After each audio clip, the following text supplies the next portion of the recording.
جی جی اس میں مزید روشنی ڈالنا چاہتے ہیں شیخ بھائی؟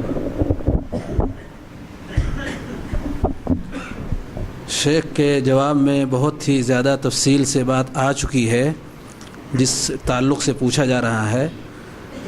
میں ایک حدیث کی طرف اشارہ دینا چاہتا ہوں اور وہ حدیث بھی لوگوں کو معلوم ہے. نبی کریم صلی اللہ علیہ وسلم نے اس امت کے حوالے سے فرمایا وَسَتَفْتَرِقُ أُمَّتِي عَلَى 73 مِلَّةٍ كُلُّهَا فِي النَّارِ إِلَّا وَاحِدَةً کہ میری امت 73 فرقوں میں تقسیم ہو جائے گی، سارے کے سارے جہنم میں ہوں گے سوائے ایک کے. پوچھا گیا وہ کون سا ہے؟ آپ نے فرمایا مَا أَنَا عَلَيْهِ وَأَصْحَابِي، جس پر میں ہوں اور میرے صحابہ ہیں. عقیدے کے میدان میں جس پر نبی کریم صلی اللہ علیہ وسلم ہیں، آپ کے صحابہ ہیں. عبادات کے میدان میں جس پر نبی کریم صلی اللہ علیہ وسلم اور آپ کے صحابہ ہیں. احکام اور معاملات پورا دین جو نبی کریم صلی اللہ علیہ وسلم لے کر کے آئے، پورے دین کے حوالے سے یہ گویا کہ ہمیں معیار دیا گیا ما انا علیہ و اصحابی کا، کہ جس پر میں ہوں اور میرے صحابہ ہیں. یعنی نجات پانے والا صرف یہی ایک فرقہ ہوگا کہ جو اپنا اصول بھی وہی رکھے گا اور اصول کے ساتھ ساتھ عمل بھی اسی کے موافق رکھے گا. یعنی اصولاً بھی وہ اسی پر قائم ہو اور اصولاً کے ساتھ ساتھ اس کا عمل بھی پریکٹیکل بھی وہ اسی پر قائم ہو تو وہ ناجی ہوگا. کلھا فی النار کا مفہوم کیا ہے؟ کیا سارے کے سارے جہنم میں جائیں گے؟ یعنی جتنی بھی جماعتیں ہیں یہ ساری کی ساری جہنم میں جانا ان کا واجب ہے، ضروری ہے کہ وہ جہنم ہی میں جائیں؟ جہنم میں جانے کے مستحق ہیں، اس لیے کہ جو گناہ ان سے ہوا ہے، جو غلطی ان سے ہوئی ہے، اس غلطی کی سزا پا لینے کے لیے اور اپنے آپ کو طیب اور پاک بنانے کے لیے آخرت میں سوائے اس کے اور دوسرا راستہ نہیں. اگر اللہ نے معاف نہیں کیا شرک اور کفر کے علاوہ کو، تو جہنم میں جا کر کے ان کی پاکی اور صفائی کا کام وہیں ہو کر کے اور پھر انہیں توحید کے حساب سے اللہ رب العالمین جنت میں جگہ دے گا.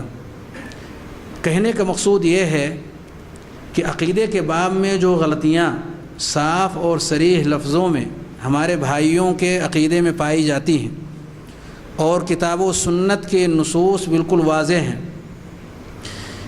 صاف لفظوں میں ہمارے بھائیوں کا یہ اقرار ہے کہ ہم امام ابو حنیفہ رحمۃ اللہ علیہ کی تقلید کرتے ہیں. احکام اور مسائل میں، فقہی معاملات میں ہم امام ابو حنیفہ کی تقلید کرتے ہیں، اور اصول اور عقیدے میں ابو الحسن اشعری اور ابو منصور ماتریدی کی پیروی کرتے ہیں. صاف لفظوں میں اس کا نہ صرف اقرار کرتے ہیں بلکہ کتابی شکل کے اندر اسے ترتیب دے کر کے اور اس کی نشر و اشاعت بھی ہے. اور تصوف اور سلوک کے باب میں نقشبندی، چشتی، سہروردی اور قادری پر ہم قائم ہیں. پہلا سوال اس حوالے سے بات تھوڑی لمبی ہو رہی ہے لیکن میں وضاحت کے لیے میں نے وقت لیا ہے.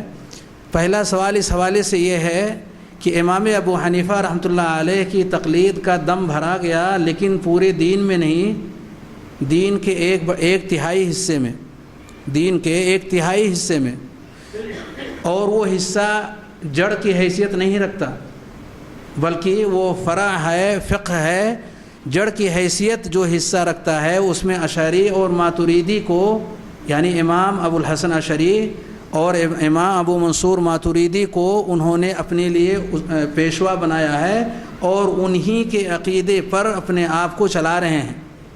یہ لوگ کب پیدا ہوئے؟ اگر آپ دیکھیں گے 333 ہجری میں ان کی وفات ہو رہی ہے ابو الحسن اشعری، اور 330 کے آس پاس میں یا 28 یا اسی کے آس پاس میں ماتریدی رحمۃ اللہ علیہ. یہ تقریباً 4 صدی ہجری میں ان کا انتقال ہو رہا ہے. ان کے عقیدے پر ہم قائم ہیں.